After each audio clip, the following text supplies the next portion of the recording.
Hello, everyone, and welcome to episode 21 of the Pro-Extinction podcast with Steve and James. Thank you for joining us. Today we are covering discrimination, which is one of the biggest problems in life, causing extreme suffering and preventing anyone from caring about it. Yeah, discrimination is the one thing that is actually stopping everybody from reaching extinctionism, right? Yeah, I like to think I've just been writing in my little book about it, but it's what stands in the way of universal empathy, I would say. You prioritize yourself, you prioritize those around you, and that leaves unequal footing for everyone else. If you're the priority, then it's impossible to treat everyone else with the same priority you would treat yourself, which means that you have to discriminate. You value yourself over them, and it's why people would, rather save themselves instead of saving a greater number of people. Wouldn't sacrifice themselves, essentially. But if you do have universal empathy, then you see the suffering of others as equal to your own. And you become part of a greater cause, essentially, because you care about their suffering as much, if not more, than your own. But discrimination prevents that. What do you think, Steve? Discrimination just arises from selective empathy, right? It's just an emotion. So you are validating your selective empathy. That's it. There is nothing rational about it. For example, you might be very empathetic towards cats, and I might be very empathetic towards dogs. But rationally, both dogs and cats feel the same pain, same amount of suffering. So if I validate my selective empathy and say that it's okay to abuse cats, then I'm being a bigot. Or if you're saying that anyone deserves to suffer, I would say. Yeah, everybody has selective empathy, right? But you should base your ideology based on rationality, not your feelings. So a pro-lifer would say, I shouldn't suffer. But if you say, should anyone suffer or have to suffer, they would, oh, well, yeah, just not me. Right? See, people draw these circles, right? So discrimination starts from these irrational lines. I am important. My family is important. My race is important. My gender is important. My country people are important. And then finally, and then like my religion is important. And then final line, irrational line is drawn by people who empathize with animals, right? You can help those who are abused by humans, but not those who are abused by nature. All of these are irrational lines, right? You are drawing a line saying that only the suffering of my religion matters, my race matters. But rationally, it's not true, right? The other race is also feeling the same pain as you. You are drawing an irrational line saying that predation that doesn't matter because it's natural. And it doesn't change the pain of the victims, right? So all these are like irrational lines you just draw and you just justify it. Like if you ask a bigot, he'll just say it's just natural. But they are like Pakistanis. They are not Indians. They should suffer. Right? So these are like some people will say like they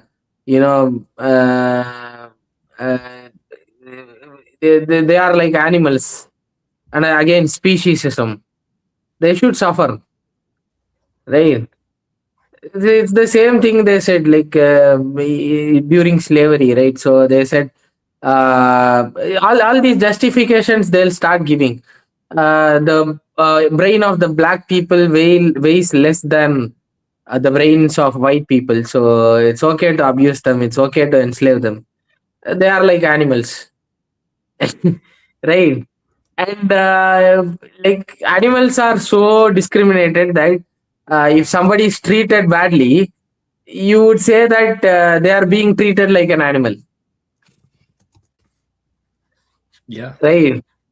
That that much discrimination is out there for, when it comes to animals.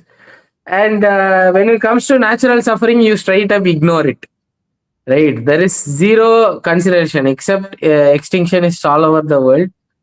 uh, there is like zero ideologies that give consideration to like natural suffering, right? So people just like, if there is a natural disaster, people just save themselves, right? They save their fellow human beings. If there is a flood, they take a boat and go for rescues. They rescue a few humans and they bring them back. But when it is like, when we point out that the same thing happens in a forest, it's like nature. What can we do? These animals are a part of nature. Like that's supposed to mean something. That's supposed to be rational, right? All this is discrimination. If you discriminate and say that some suffering is okay and some suffering is not okay, that's discrimination. You cannot justify suffering using anything. It's just your bigoted brain. Yeah. I like to think that, once you kind of see that, you're not the most important thing in the world, and that you can be a part of something more important than yourself, right? That's when, you start to think about empathy and rationality. Well, what should I do? How should I be a force for good in this world, right? And then you simply have a choice between, do we let some suffer or nobody suffer? Do we allow some to be lucky and some to be extraordinarily unlucky? Or should we make it fair for everyone and not discriminate? And that's what extinctionism is about. Not discriminating, not saying some deserve to suffer more than others. It's saying nobody should have to suffer. It's awful. And even if we have to sacrifice ourselves, then we would do that for the sake of ending suffering, as opposed to being, selfish, essentially. Yeah.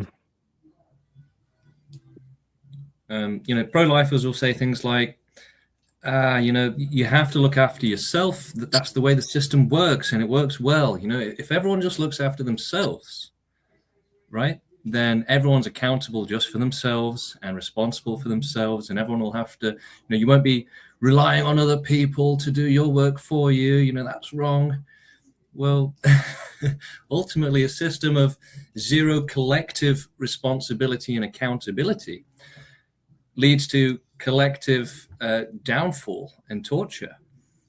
It's Yeah. essentially saying we shouldn't have a system that protects the most innocent. We shouldn't have any systems at all. Just let everyone do whatever they want. It's like anarchy, I guess, anarchism.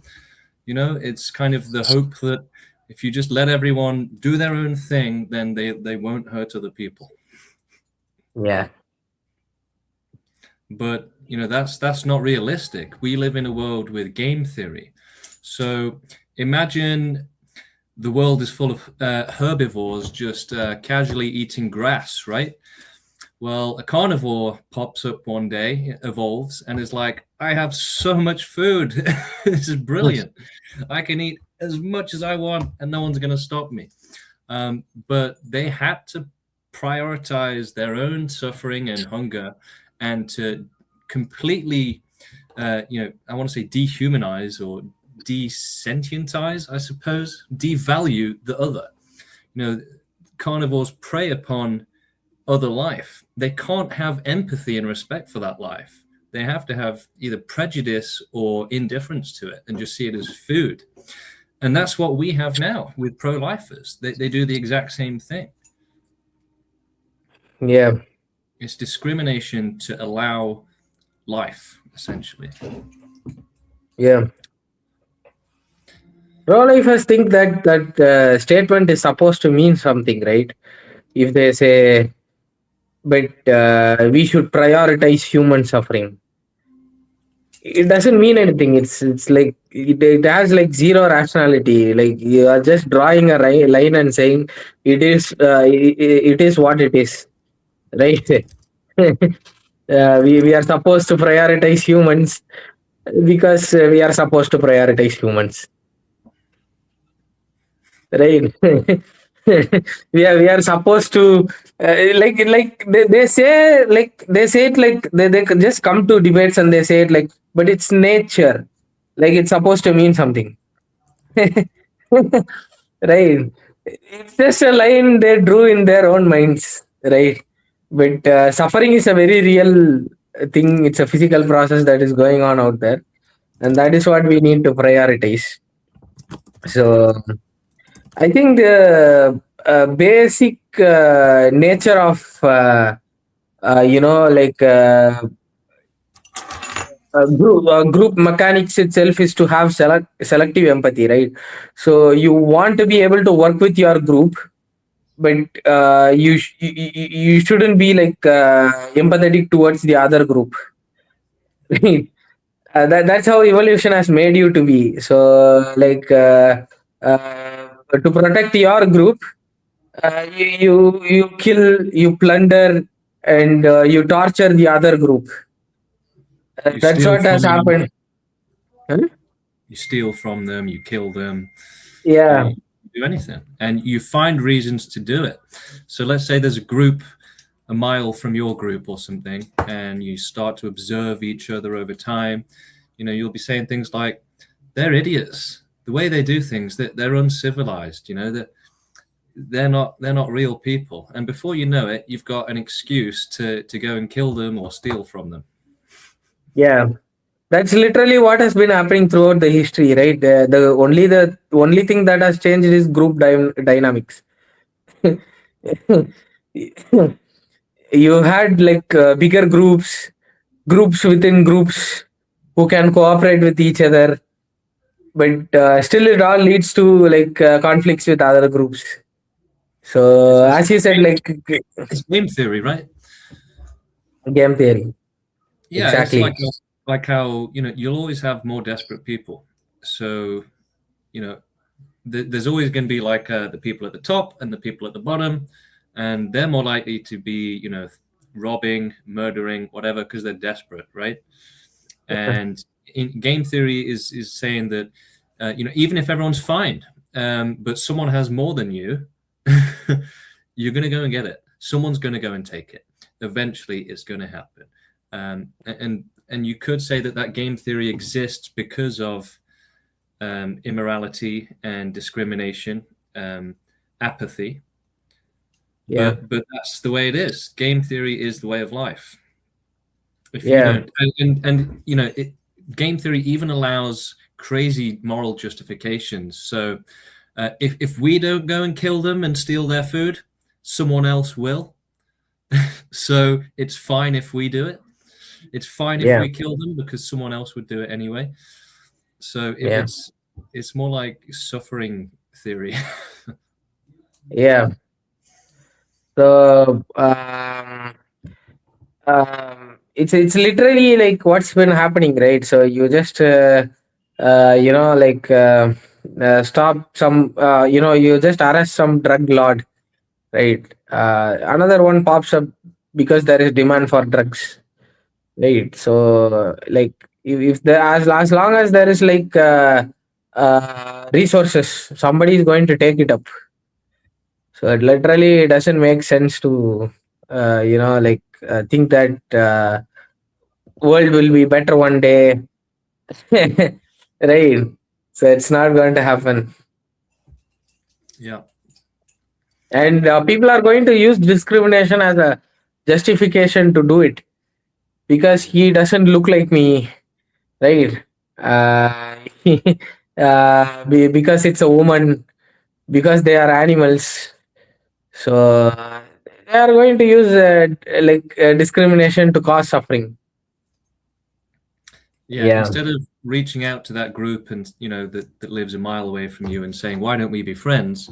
You see that they've got loads of resources and they probably don't want to share them, but you could just take them all, and that's what happens, right? yeah. So if everybody stops discriminating, I think the entire world will be extinctionist. There is like because like discrimination is literally what's stopping you, right? So you stop discriminating black people, you stop discriminating women, you stop discriminating people from other country, you lose the cringe ideologies like patriotism, religion, all kinds of discrimination, and then finally you stop discriminating animals, and then even more ultimately you stop discriminating wild animals. That's when you start to realize, okay, this is all fucked up, and you have to cause extinction, right? So all the rest of the ideologies are stopping somewhere, right? Like stopping their anti-discrimination somewhere. So, for example, anti-racists are stopping their ideology. Okay, I'm against racism, but like LGBT is too extreme for me, right? So, and then the LGBT people are like, okay, let's stop discriminating the LGBT because they are humans. But animals, they don't have much brain, so we can just exploit them in farms. And then there comes the vegans. They'll say, okay, let's stop discriminating the animals in farms because we are creating their suffering. But let's just ignore the wild animals because it's natural. They can get fucked, right? But none of these actually make any sense. It's just your personal preference. So if you just take anti-discrimination to its fullest, to its most rational thing, and validate suffering, then like why do you need to help LGBT people? Why do you need to help black people? Why do you need to help women? Why do you need to help war victims or animals, wild Children, animals? rape Yeah, victims. yeah, it's all because of suffering, not because they are LGBT or they are black people, and your brain prefers to help them. It's because they are suffering. There is a rational reason behind it, right? So if you take suffering, the reason is everywhere. Even wild animals suffer. If you say that, okay, I'll only help certain sufferings and not certain sufferings, then you are not being consistent. You are just doing what is emotionally preferable for you. You are not even helping those victims because you want to help those victims out of suffering. You are helping them because it feels better for you. Yeah, yeah. Even narcissists are better than that. At The, least the, they are the, honest. the system of discrimination is what allows nature to propagate, right? It's what allows existence to continue, you could say. Yeah, And it's almost like I don't know if you've heard of the Great Filter, Steve. yeah, It's basically that, right? yeah, So I mean, obviously we don't know if there are aliens, and it's just speculation. But it's possible that aliens, if they ever did exist, and maybe even inevitably on a track towards intelligence and therefore extinction. I mean, what we see now already on Earth is the more intelligent the life is, the less interested it is in, mindless procreation, and the more they look to, intellectual and empathetic pursuits, eventually concluding in extinctionism. yeah. Because until It, you have extinctionism, then you must be saying some suffering should exist and others shouldn't suffer. So some should suffer, some shouldn't. which is a broken system, right? It doesn't make sense. It's incoherent. Why should anyone have to suffer for anyone else? It doesn't make sense, and that's the only thing that allows that illogic allows themselves to justify themselves existing. Yeah, I think it's just there are only like since you talked about the great filter, there is only two options, right? So either you progress the society, that is empathy and rationality keeps growing, which results in extinctionism, or society doesn't progress and the world is overrun by, let's say, Islamists, our not so favorite people. So you just imagine, right? That right, that will be a dystopia where rationality doesn't progress, empathy doesn't progress.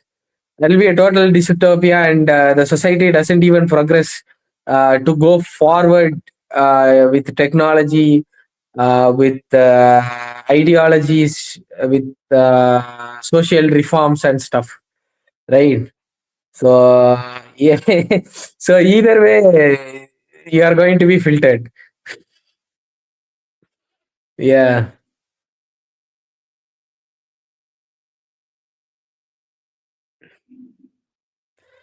bro, I think you are muted.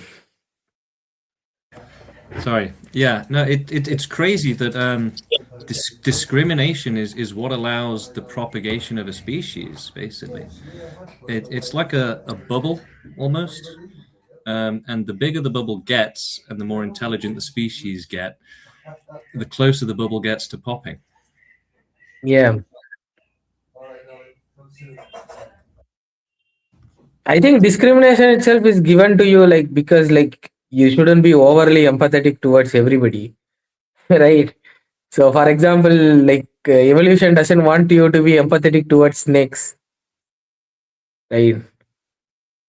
But as a evolved, intelligent human being, I think we should think rationally and not like from what survival instincts nature gave us. Yeah. Yeah. Yeah. It is crazy, really, that we live Mm. in such a bizarre world where people haven't overcome their animal instincts yet. I Yeah. mean, like, it sounds very ugly to say it, but people behave like animals, and that's not being discriminatory towards animals. I'm talking about in terms of the lack of intelligence. Yeah. I mean, that's it's discrimination, which is why you end up with wars, dictators, Trump. I mean, you only have to look at the world to see that people aren't good, right? They live in a bubble of fake goodness where they can Yeah. justify it themselves. But Yeah. like again, you just have to look around the world. There's dictators in almost every country. There's wars everywhere. There's extreme suffering, predation, people eating each other, people eating animals, people raping each other. I mean, it's just like, if this isn't effectively hell, then what else is it? Yeah. Even if you take Trump, his campaign is "Make America Great Again," right? Not make the entire world great again. It's like steal oil from whichever country you can and make America great. Right? So, so every ideology, as I said before, every ideology, like every single ethical philosophy, ethical ideology in this world stops at one point, right? Discriminating somebody at the end, right? So make America great again stops at America. Right. Nazism stops at white people. Right. So every ideology is like that. So veganism stops at farmed animals. Right. Like every single ideology stops at something.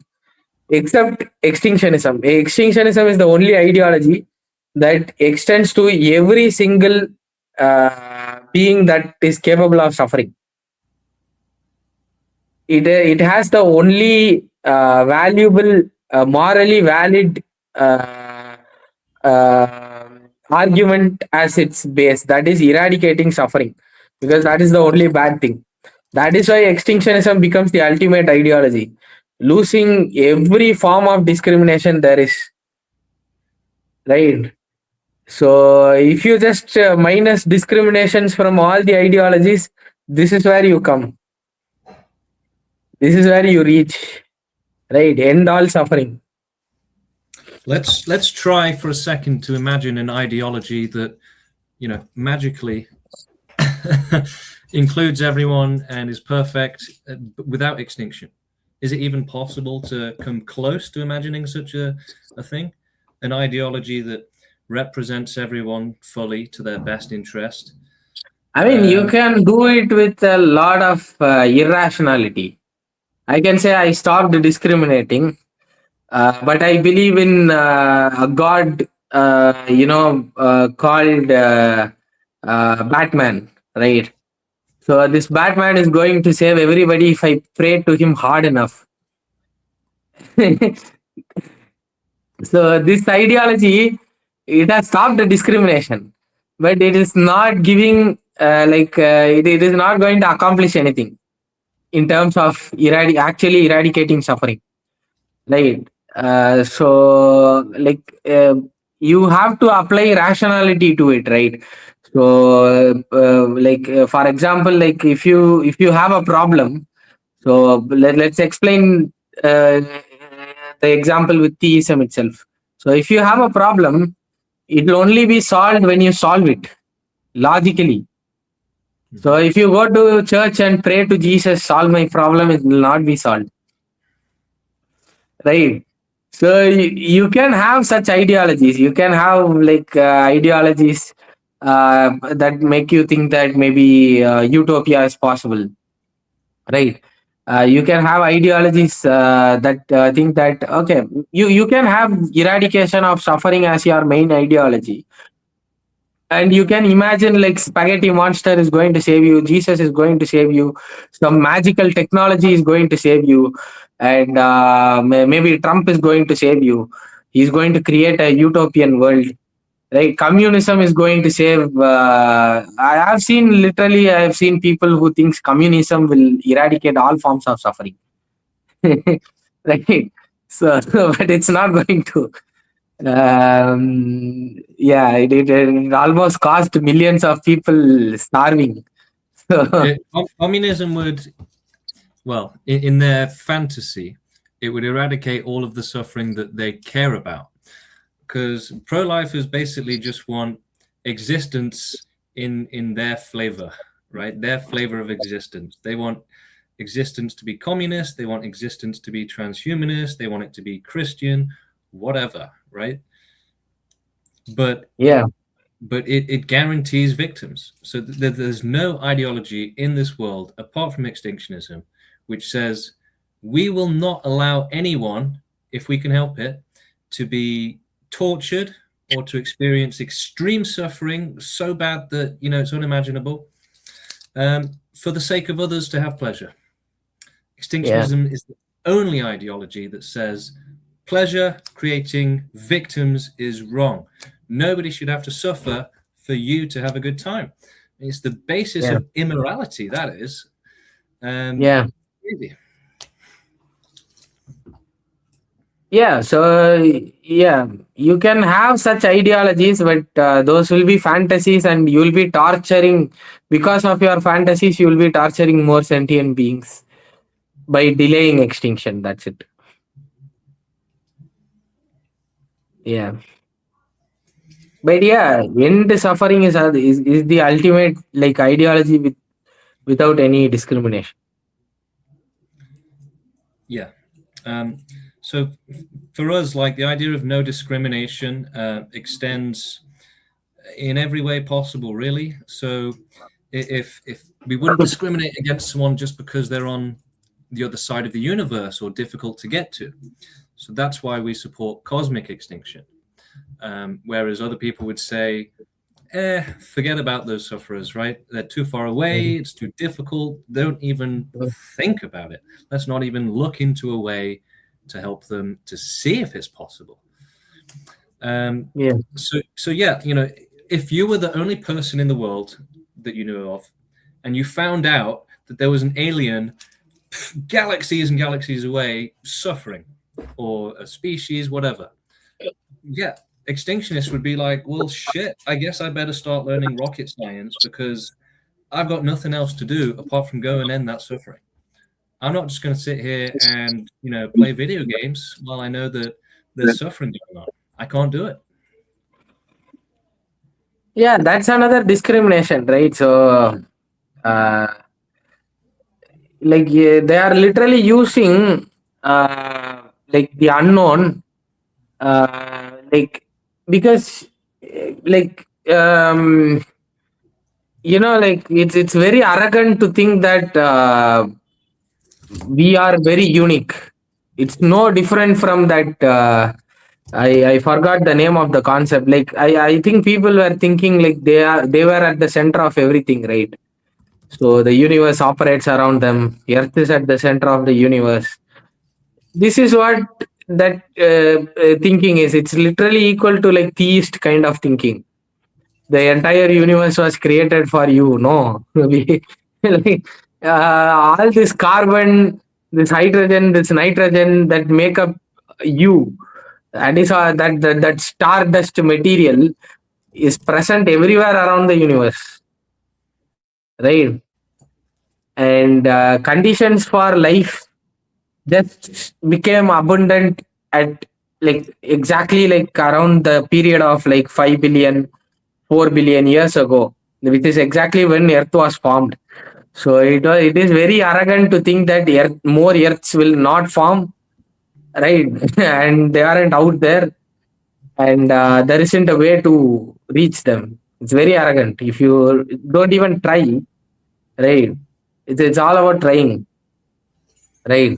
So already we are here. That means the probability is at least 1, right? So it's not 0, right? Yeah. The probability is 1. It's above 0, right? Yeah.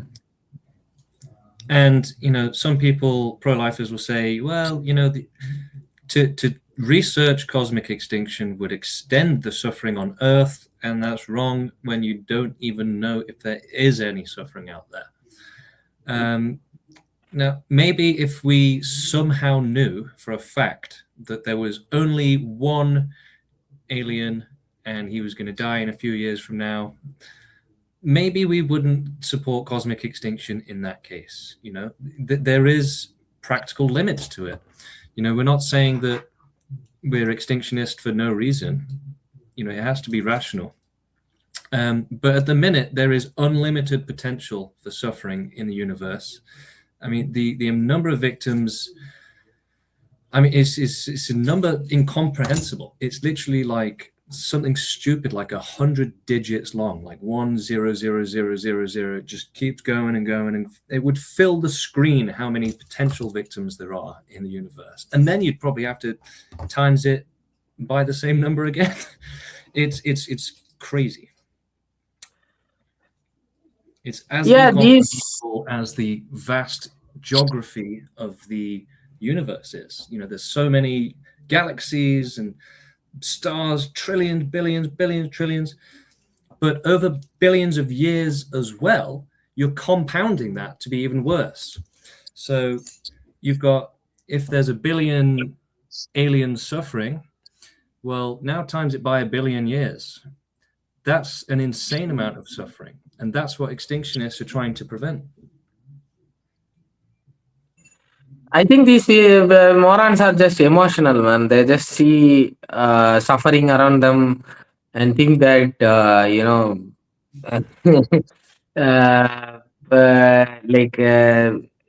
just can't empathize with what they can't see. So they just think we should do it right now. But it's not even going to happen like that, right? Even if you want to cause extinction only on Earth, it's gonna take thousands of years, right? To fight, to activism, gather empaths, because literally, like if you are like rushing it, right? For example, you take Chernobyl incident, right? So these earth-based extinctionists, these morons think that you just nuke the planet and all life dies. But you take the Chernobyl incident, wildlife is thriving in Chernobyl, in the woods, but with what? Genetic disorders, tumors, right? Without limbs, right? There Cancer. is so much more suffering. So you idiots, if you are doing something like very rushed, because if you are not very thorough, right? If you don't go for the most vast and thorough extinction possible, it's actually has a possibility of increasing suffering rather than solving anything. You would have just created like another millions of years of hell on earth. Okay, so it literally doesn't make sense. You are doing it out of emotions and you are not stopping to think, right? So we have to gather a lot of people and we have to put a lot of effort and thought and scientific research into it. It is going to be a multi-field, multi-generational research, scientific research project causing extinction. So any half-assed extinction that you have in your mind because this earth is suffering so much, is just going to result in more suffering. You shouldn't do that, right? And you'll also set earth back like 10,000 years and lose any chance of causing a optimal extinction. You'll go back to stone age literally if you try anything like this. Yeah. Are we ready for any questions yet, Steve? Yeah, we can go for questions.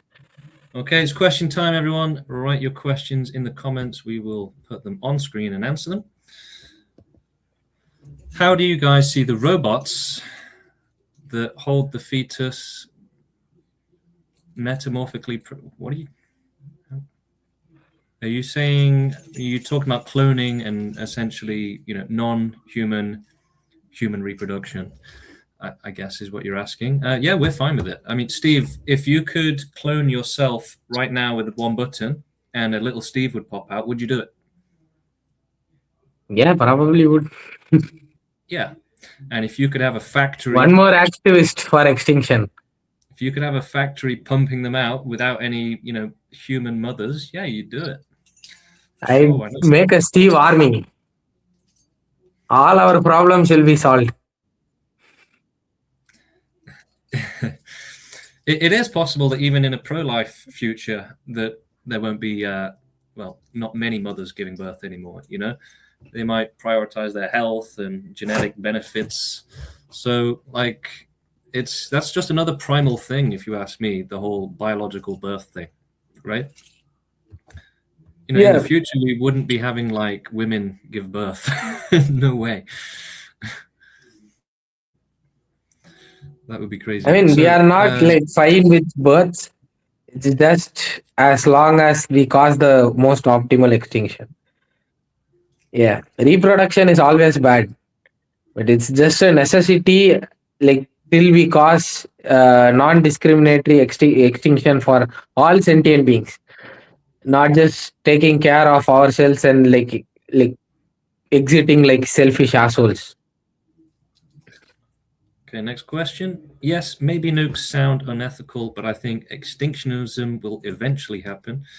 Like you guys know, because of evolution downwards, maybe the way Darwin mentions it. No, I mean evolution, the success rate in nature is determined by how many kids you can have and how many kids you end up spreading over the planet. So even it's I don't know how to answer this question, Steve. I don't think he has any question, man. Like he's just like trolling with words. So do not support you. Yeah, he's trolling. Okay. Yeah. Are there any serious questions? If not nukes, then what do you think can stop sentient beings from existing? Biological computation like DNA computation. Well, look, there's lots of ways to do it, right? I mean, if we could somehow throw the planet into the sun, we'd do it. Of course, before we did that, we'd be looking into more practical ways. Now, the thing about our priorities with extinction is that it has to be the most vast and thorough possible.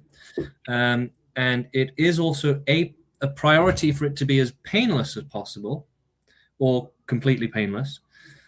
But that priority doesn't take priority over the most vast and thorough. And what was the other one, Steve? It being quick.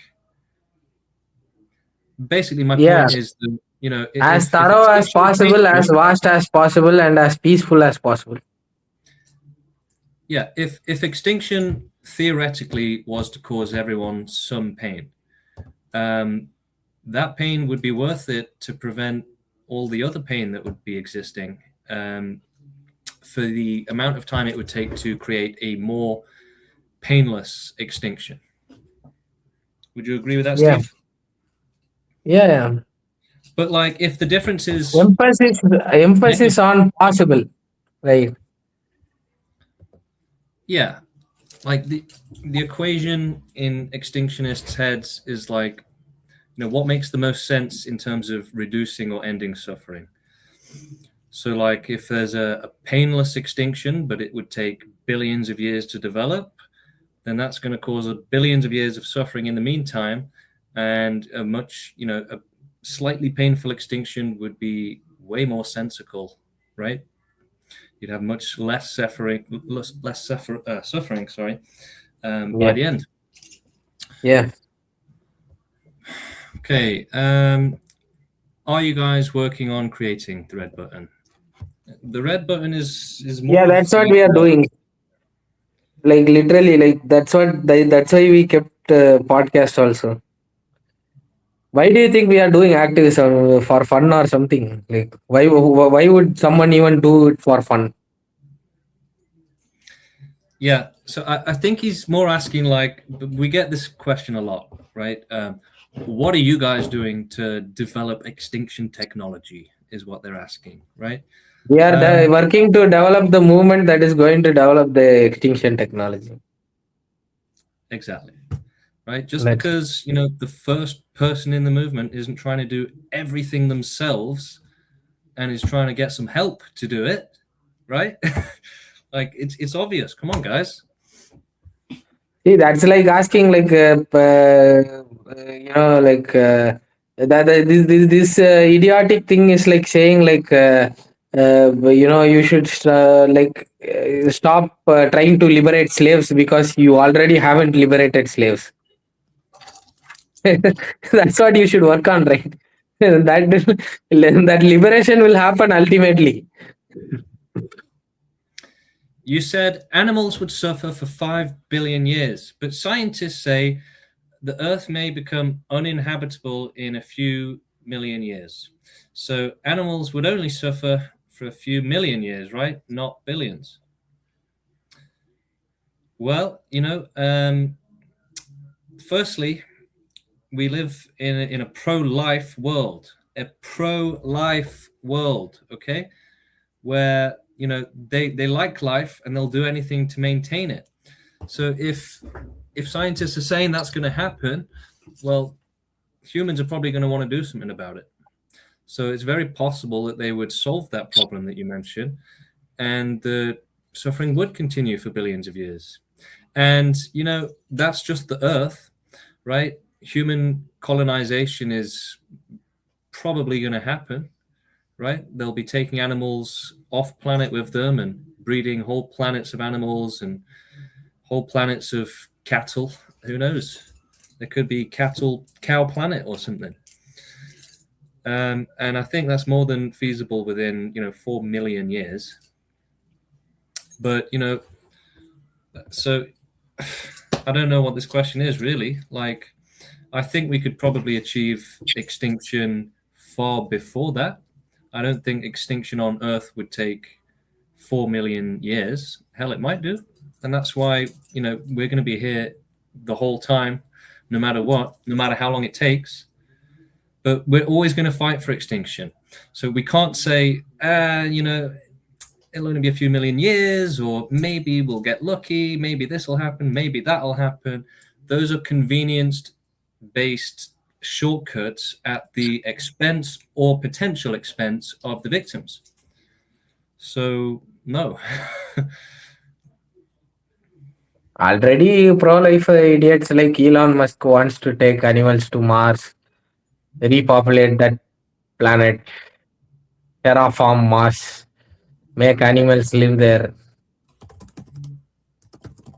I don't know, like I don't think that moron is capable of terraforming Mars, but I think in 3 to 4 million years that might be. At least they'll take animals to other planets. Yeah. I mean, they've already put animals in space. Yeah. So that's why the spreading extinction is necessary, right? So, like, and it might not just be other planets. You got colony ships. So let's say the Earth is dying. They just build a big ass spaceship and put all the humans and animals on there. Yeah. But aren't those robots that get pregnant still giving birth to sentient beings, which means more suffering? So ideally, they would just be giving birth to robots or creating robots, not giving birth. We would love to rely exclusively on robots and AGI, AI for the task of extinctionism. But unfortunately, we can't yet fully rely on that. So in the meantime, we still have to rely on humanity. And this is, again, a question that comes up all the time of how can you cause suffering to end suffering? Doesn't that mean more suffering? Well, if I walk outside on my way to a pro-extinction rally or protest and I stand on an ant or something like that, or I accidentally kick a dog because I'm not looking, whatever it is, I'm causing suffering, right? So to do anything in this world, you have to cause suffering.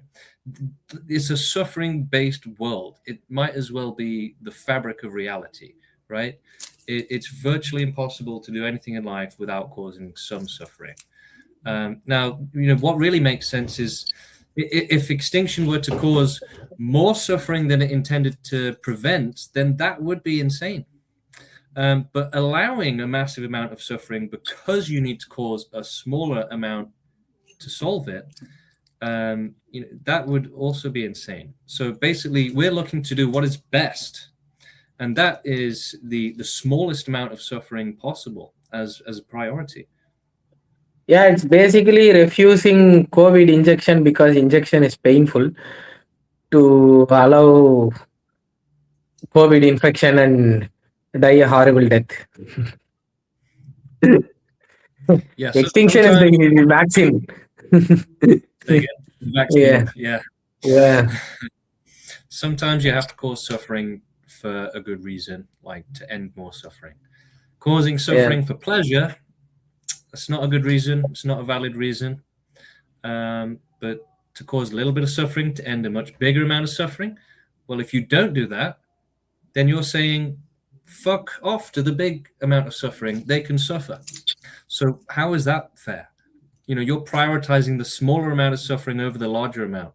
It's like there's no logic in that. What about other possible universes? It's a question we get every now and then, I guess. Extinctionism is about causing the most vast and thorough extinction possible within reason and rationality. And science. So, you could sit around all day and say, what about the fourth dimension? What about the fifth dimension? What about anything, right? You could say, what if there's a flying spaghetti monster that just pops out of nowhere, and there's no way to predict it. So we have to rely on, rationality and science, and yes, we can, we can look at questions like this, but we'd have to have a reason to in the first place, like some sort of evidence or rationale for why it would be worth looking into. Like with cosmic extinction, there's already one planet full of life here, and as Steve will point out, we've found on comets and asteroids other sort of biomaterial, right? Yeah. Well, the building blocks of life, if you will. So we've already got some reason to think that there could be more life in the universe. But to say what about the 10th dimension is just pull it out of your ass, basically. If we would enter analysis paralysis if we were to think that way, and you would be committed to infinite potential sources of suffering with no evidence, right? Yeah. Now, down the line, it's possible that there'll be some sort of AGI after extinction, something like that. Who knows? And they could say, right, we caused extinction 1 billion years ago. Great. We've been keeping on top of it, making sure it doesn't come back. But guess what? This AGI has just discovered other universes. It would then go and try to solve that suffering. So, I mean, there's nothing else that we could really do in terms of practically, predicting that now. Actually, you can drop the link in the comments and people can join us. Yeah, if anyone wants to come on to our stream and have a chat with us, I will drop that link right now, and you can come and say hello.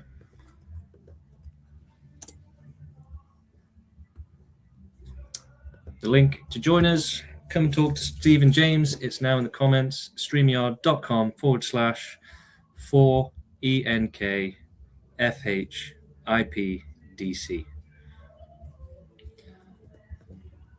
How does natalistic extinction differ from genocide? That's a great question. Wait a second. How does antinatalist extinction differ? Not antinatalist. No, I am asking, how does antinatalist extinction differ? Why? Why just natalist extinction? I don't understand. Why you? I mean, literally Google the word genocide. All of you morons who try to stereotype extinction to genocide, you have to Google the word genocide. It literally has the word geno in it, right? So it's a racist killing, right? Right. A few group of people, for example, disabled people,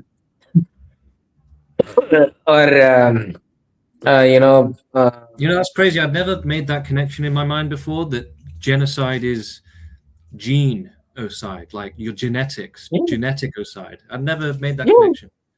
Kill all the Jews. So yeah, that's what genocide is, right? Kill all the Jews. Kill all one specific type of community. This is what genocide says. Yeah, this is what genocide says, right? So the base of genocide itself is discrimination. So first Google the meaning of genocide, and genocide doesn't even aim for extinction. So using extinction and genocide in comparison is like I don't know, you are saying like a veterinarian who euthanizes a dog because the dog is suffering, and a sadist who tortures a puppy for bitcoins on the dark web. They are the same thing, right? Beautifully put. So that's what you're saying.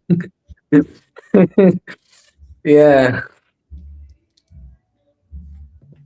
Okay, next question. And we are still taking questions, so post them and we will answer all of them live right now. And literally, like antinatalism is genocide. Actually, like you are killing a particular type of genes, right? Do you guys think that Elon Musk is capable of making an internationalist, united global world that has an international parliament, something like the UN leading the world, which is kind of what you see in the show The Expanse, by the way. The planet is led by the UN, which may lead to utopia and later extinctionism. I mean, personally, I think that utopia is a great idea for the short term. We do want the world to support the Extinction project, whether or not they're doing it on purpose. So, as pro-lifers develop technology and science, that same stuff is going to be usable to extinctionists. Yeah. We support a healthy and powerful humanity for as long as extinction takes. Even if See, the pursuit for utopia is exactly the thing that is going to make empaths extinctionist. That is a very good point as well. It's a personal story for me, but my journey to extinctionism began with wanting utopia, right? But it was based on empathy because I was concerned about all the suffering in the world. And I thought, well, utopia would be great. Like we need to end wars and suffering. But I never really fully thought it out until I met the Extinction movement, and it just became so obvious that extinction is utopia is not the answer. Extinction is. Yeah. But yeah, again, we support a healthy and powerful humanity for as long as extinction takes, even if the majority are pro-life. And the more stable humanity is, the less likely they are to nuke themselves into existence, the better, right? And we don't want humanity to shrink or reduce. The larger and bigger humanity is, and the more powerful it is, the more that can help extinction. The more powerful the extinction movement becomes as well. Yeah. If think about it this way, we love debunking antinatalism here, but if humanity sort of was reduced to one, let's say 100 people, it's pretty easy to see that extinction would be quite difficult in that case. You'd be far too preoccupied with medicine, food for yourself, and stuff like that, basic needs to be able to carry out a universe scale mission of epic proportions, basically. Yeah. You'll be like, you can't even carry out anything, man. Your major population will be old people who can't even stand up and go to the bathroom. Yeah, exactly. Yeah. So people like Elon Musk are like supporting us, like they are advancing technology, right? Their capitalist ass is causing a lot of suffering and proving to empaths again and again that suffering cannot be solved. So all this is actually helping us. Elon Musk is an extinctionist, to be really honest. Think of humanity as a vehicle. We want that vehicle to be fast and powerful and full of fuel so that we can drive it to extinctionism. Yeah. Sadly, no one has joined us to chat live with us on voice chat, but that option's still available. If anyone wants it, let us know in the comments right now, in the live comments. Do we have any more questions? If you're using robots and AI, is it possible that the AI might gain consciousness and experience mental suffering? No, not really. I don't think so. Well, why do you want to create an AI that might gain conscious experience? If you create a super intelligent AI, the first thing, especially the one which wants to eradicate suffering, why would it give itself conscious experience and suffering? Yeah. the thing about the suffering that you're suggesting could happen to this robot. I mean, the thing is, like AI now, ChatGPT, it's scientifically provable that it can't suffer and it doesn't suffer. So even regardless of what the AI might design itself, it's possible now for humans to design AI that is incapable of suffering. Like it's physically impossible for it to suffer. If you know enough about how ChatGPT works and LLMs, you will know that there is no room for suffering. Suffering and pain and feelings and sensations like that are sort of primal, very rudimentary forms of functionality for life forms. When life was young and you had small animals and no intelligent creatures really, they were motivated and still are by chemical things in the brain. It's not they don't function purely based off of intelligence, right? It's things like pain and hunger that motivate them. So those are very base primal things for animals that haven't got a complex system that need that kind of input. An AGI wouldn't really need any reason to suffer. It wouldn't need pain necessarily. It would most likely just flag something as a problem instead of feeling pain in order to need to address it. Pain wouldn't be necessary for an AGI. It wouldn't have a physical body to get stabbed. The worst thing that could probably happen is it goes wrong somehow. But even if it did, it would still be under the umbrella of extinctionism and the less suffering being the priority.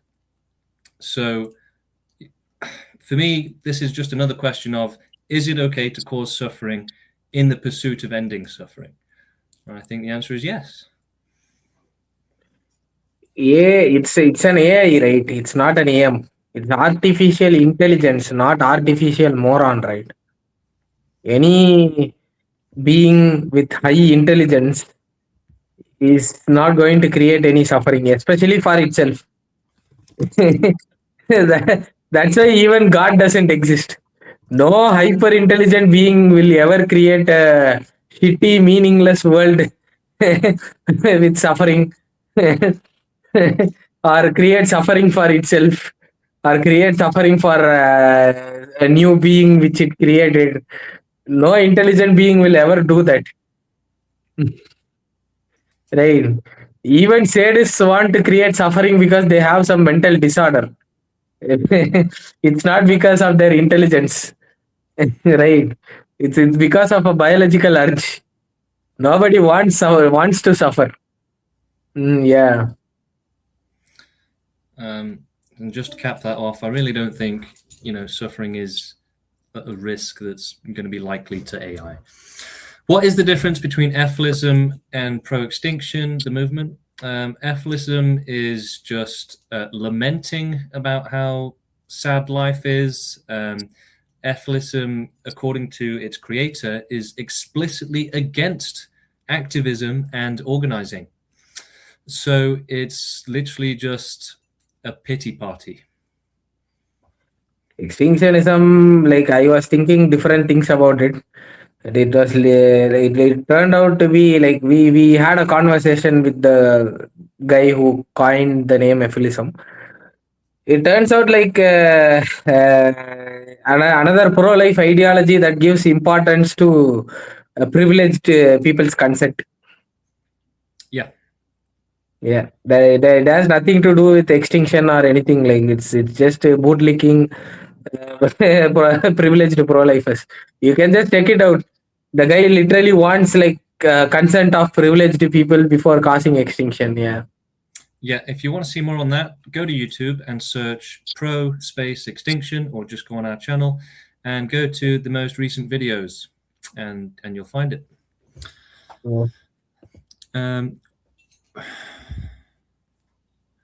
not really interested in fantasizing about utopias and dystopias. See, there is not. See, it's not about utopia or dystopia, but there is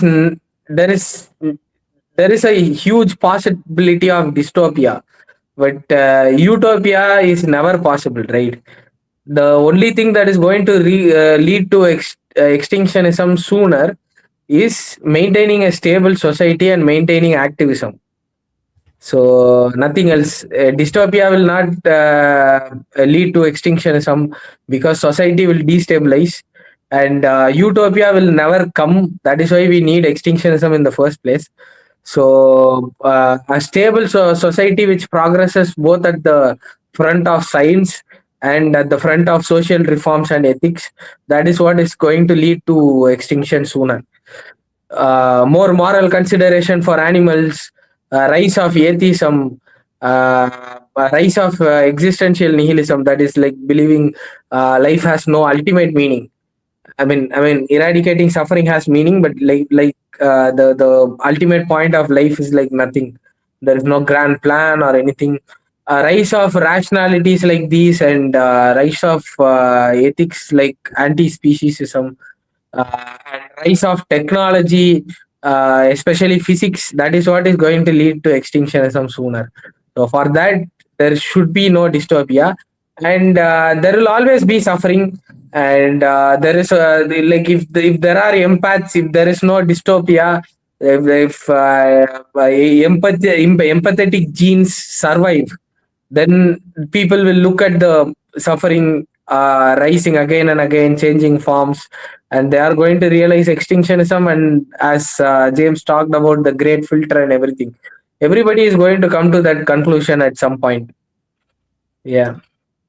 If you have Every empath. utopia, if you have utopia, game theory means that it will descend into chaos, right?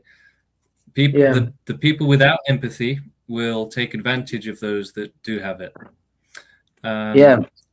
And See, for example, like for example, I gain one technology, right? So I gain one technology that let's say I am a magician, okay, just for the like sake of it. So I gain one technology which completely eradicates suffering of everybody, right? So I'm distributing it to all countries. And what's going to happen tomorrow is that Trump is going to invade Venezuela and take that technology and keep it for himself. So Venezuela will never get that technology. They probably have to sign a deal with Trump, right? So that is what is going to happen. Yeah, like another. Yeah, what the jihadis are going to do is they are going to bomb the place where I manufacture this technology. This is what is literally going to happen if I invent that technology tomorrow. Even if you create utopia, right? Just ignoring all the science and all the physical laws and create a utopia. Literally, like you won't even be able to distribute it. And I think that they would actually rebel against it. Yeah. What we've seen is that the pro-lifer mentality bends away from empathy and rationality. So utopia isn't even really possible. It's something that nature, and by extension humanity, actively fights against. Because as we mentioned earlier, it's that discrimination and the maintenance of it that allows for pro-life society to exist in the first place. And nature is keeping a very firm grip on that. So people don't even really have the mental freedom to achieve utopia. Yeah. So this guy's a bit unhinged, maybe. I don't think it's possible, but I'm still pro-extinction. I'm very confused. It isn't my fault that I am convinced this is impossible. Then you are not pro-extinction. Yeah, why would you be pro something impossible? That's silly. Like me and Steve are pro heaven. Uh, we didn't make a movement for it. Yeah, pro extinction, but you are not convinced of it. Well, then you're irrational. You're pro Yeah, something you don't believe in.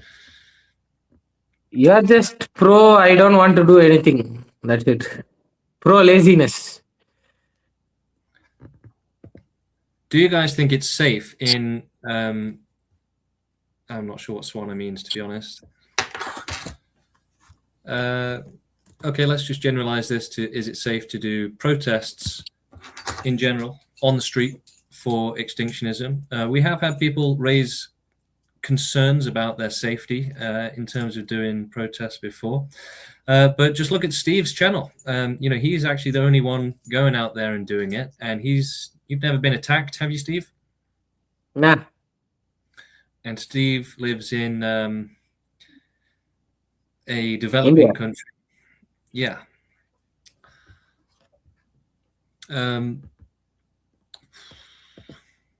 No, but safe atmosphere for debate is irrelevant to the point being argued. That's important in response to the thing that we just looked at on the screen.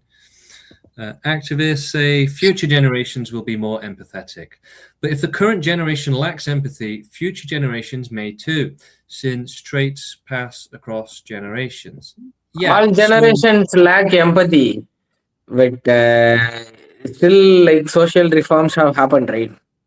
So you don't need to like mind the 99% of the people who are neutral, who are so selfish. They don't even like interfere in like when somebody is being gang raped in their neighboring door. So it's not that kind of people that is our target reach. That's why we always talk like we don't want to convince anybody. We just want to reach the message to the rest of the 1%. Right. So they can start the work. Right. As I said, it's going to be a multi-generational project, including many phases, right? Social reforms, science, activism, uh, rationality, and everything. I like to think that this is what humanity, should be doing, right? I grew up watching Star Trek, and while technically it's a pro-life society, that's the kind of thing that we want is an organized, rational, structured form to humanity, right? We don't want to be animals running around killing each other and getting into wars. We would love for the entire species to be, intelligent, caretaker-esque people that are responsible and want a fair world for all, which in a world like this means in existence. See, very simple, bro. You don't wonder about the future. You just do your best, what you can to make sure that extinction happens, right? So okay, you're thinking one thing is right. Okay, like if future generations, it's a very real possibility that future generations might lack empathy. That's why we say like empathetic people should reproduce, right? Otherwise the world will be overrun by people like Islamists. We'll start de-evolving. Right. So like that will be the successful, like having a smaller PFC, having less empathy, having less rationality, that will become the successful gene if they start reproducing more. Right. So you think about it, you do your best, okay, you have figured out this rationality, now you spread it, right? That's all you can do. So if the future if see, let me say like let's say that everybody in extinctionism leaves me right now, I'll still keep speaking about extinctionism, right? Even if nobody listens to me, it's not in my control, but I'm going to do my job, right? But like literally everybody can stop listening to me. James can go to Islam right now. It's not in my control. Right. So what I feel rational, I have to give voice to it. I have to do activism for it. I have to fight for it. That's all you need to. That is the kind of mindset you should have. Right. So rest of it is out of your control. Future generations might lack empathy. They might all become Islamists. They might all become, like there might be like a dystopia, like whatever can happen in future. But right now, you rationally predict all the possibilities, and you do a rational activism based on your knowledge, the best of your knowledge. How do you spend most of your time? Do you think someone should dedicate most of their time to this movement? Well, I would say that the more involved in the movement you get, the more likely you are to spend more time doing it. You shouldn't plan how much time you're going to spend on activism before you've even joined the movement and started. We would recommend that you get in touch with us. We'll help you out with some basic activism, whether that's posting on social media, inviting people, working on other projects with us, and generally, we'll teach you some skills. You'll do a little bit here and there, and if you want to, and you get more comfortable, then you can start to do more. It's up to you how much time you spend doing activism. If you want to spend your entire life, all day, every day doing it from day one, sure, why not? But activists have to manage their life with activism. We try to do as much as we can within mental and practical limits. We have financial needs, physical needs, etc. Where is Jivan? Probably. That's a long story. Yeah. You can ask us on Discord or in the comments. And that is also something that we are wondering as well. Yeah. The amount of empaths is meaningless compared to how many non-empaths there are. So he's saying there's just not enough extinctionists. Isn't that Show me a moment where like majority fought for something, like social justice movement where majority fought for something. There's always the minority who's fighting for stuff. Like the ratio of empaths and non-empaths don't even matter. That's what I'm saying. Like you are just worrying about like all these things that are out of your control, right? For example, James is literally out of my control. He can leave the group right now and he can say that he is an Islamist, and I can do nothing to stop that, right? So what I am doing is, to the best of my ability, I am working, I am fighting for what I believe in, right? That's all you can do. That's all empaths ever did. If people were like, people just like, see, if you have empathy, you will be desperate. It's very clear that you don't have any empathy, right? If you have empathy, you'll be desperate and you will not wonder about whether it will happen, and you'll be wondering about how to make it happen, right? And people did in social justice movement. You are muted, man. So and people did make it happen in social justice movement with minorities, because there isn't any social justice movement where majority was fighting for stuff. Most of the social justice movement in history, large majority, it was like 99% of oppressors versus 1% of activists, right? But still such movements have been successful in gaining victories. So I don't know what the fuck you're talking. You just want some excuse to get out of the movement, and it's very clear that you don't have any empathy. Yeah, and also the amount of empaths or extinctionists isn't meaningless at the minute. If there were zero, maybe that would be meaningless. But as long as you have fully motivated empaths or activists, then that gives ending suffering a fighting chance. And it doesn't matter if we get to 80 years old before we start seeing some success or we start getting new activists. Me and Steve could literally have zero success in getting new activists for 50 years and we'd still be doing it. Now, you could call that the definition of insanity, but actually it would just be the definition of empathy, holding out for the victims and the sufferers, because we know that we're here. So there may be someone else that will come. Might not be tomorrow, might not be the day after, but even if it never happens, we're still going to try.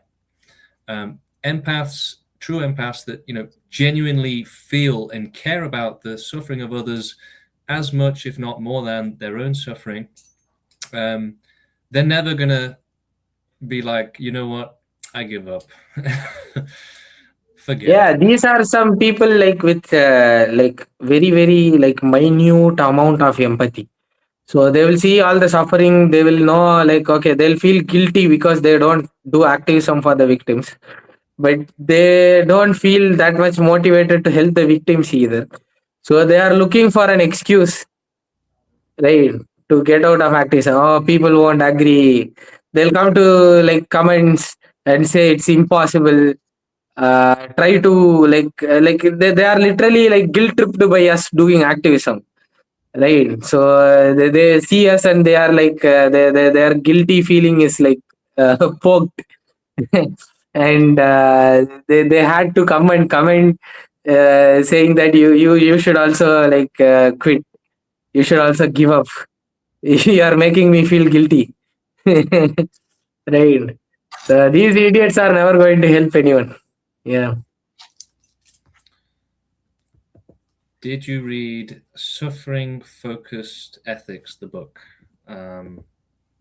Presumably by Magnus Vinding. Does that ring a bell to you, I don't Steve? know. Is it a transhumanist moron? Magnus Vinding, Suffering Focused Ethics. The book explores the all-important issue of how we can best reduce suffering in practice and outlines a coherent and pragmatic path forward. Reduce suffering. That's a checkmate. We are about ending suffering, mate. You can actually get the entire book on PDF just like that. It's just come up. Asymmetries between happiness and suffering, happiness as the absence of suffering, creating happiness at the price of suffering is wrong, the principle of sympathy for intense suffering. These are the chapters. A moral realist case for minimizing extreme suffering, other arguments for focusing on suffering, biases against focusing on suffering, and objections against focusing on suffering. How can we reduce suffering? The uncertainty is big. We should be cooperative. Again, these are all just the different chapters. Non-human animals and expansion of the moral circle. Promoting concern for suffering. The abolitionist project. Reducing S risks. Donating to reduce suffering. Jivan. Now you are getting somewhere. Researching the question. I mean, I'm not going to lie. So somebody asked before where Jivan is, right in that chapter. The problem of suffering is the greatest problem of all. This is my conviction, and why I have set out to write this book, in which I will explore the why and how of reducing suffering. Tell you what, I'm going to chat GPT it.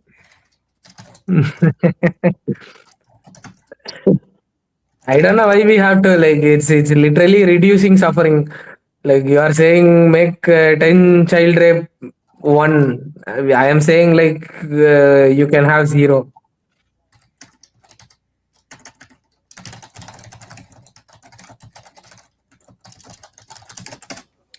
Okay, any other questions? Some size density. This guy's questions are really weird.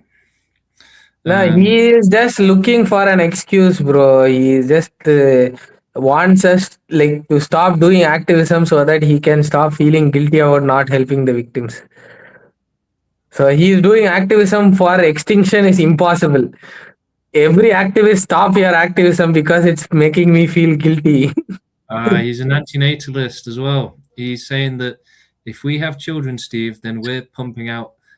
He's saying that if we have children, that in his opinion, there is a higher than 50% chance that they will be pro-life. And therefore, if we have 10 children, we're putting out more pro-lifers than we are putting out. If we only get 1 extinctionist child and 9 pro-lifers, then that's a bad thing in his opinion. Yeah, so if we have zero children, then there is no possibility of even 50% being born as an extinctionist. There will only be animals. They cannot be extinctionists, right? So, I don't know where the fuck you are getting all this. This is something illogical, man.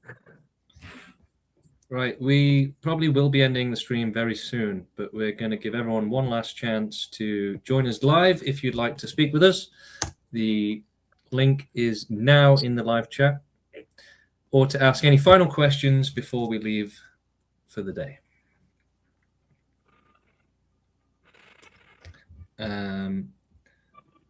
Yeah, like so that Chillin' Dylan guy was basically asking a bunch of questions about, is it better to have 2 million empaths with 1 million? I don't know. I think you debunked him already, really. You know, we Yeah, have. now he has entered the crazy phase, like every other guy who has debated us. After you debunk them, they have to like literally blabber. Yeah, Extinctionism reduces the chance of ending suffering. It literally is saying, let's stop the vehicle that might end suffering. I kind of okay. We do actually have someone that might want to talk with us. Good chance it's a troll, but let's see. Hello. Can you hear us, Mr. Heaven?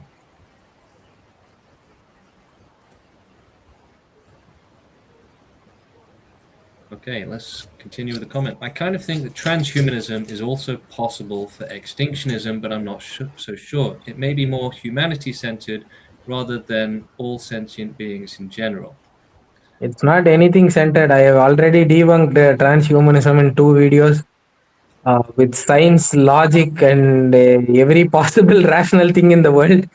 You can just watch those 2 videos. Yeah, the only room for anything approaching transhumanism is that, you know, in an extinctionist society, or even just now, extinctionists do work to reduce suffering where possible and to improve conditions, right? But the priority is by far and away extinction. So do you know what I mean? Like, obviously, if it's easy to improve conditions for animals, then we would do it. But if it's more efficient to work on extinctionism, then we would do that. But you know, we're not closed to increasing pleasure while working on extinctionism.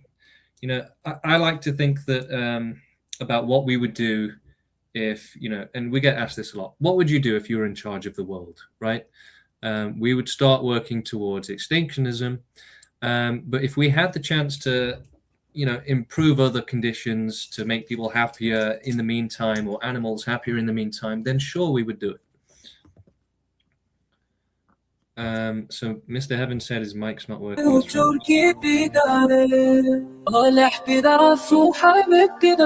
Heaven, would you like to talk, or are you going to Troll.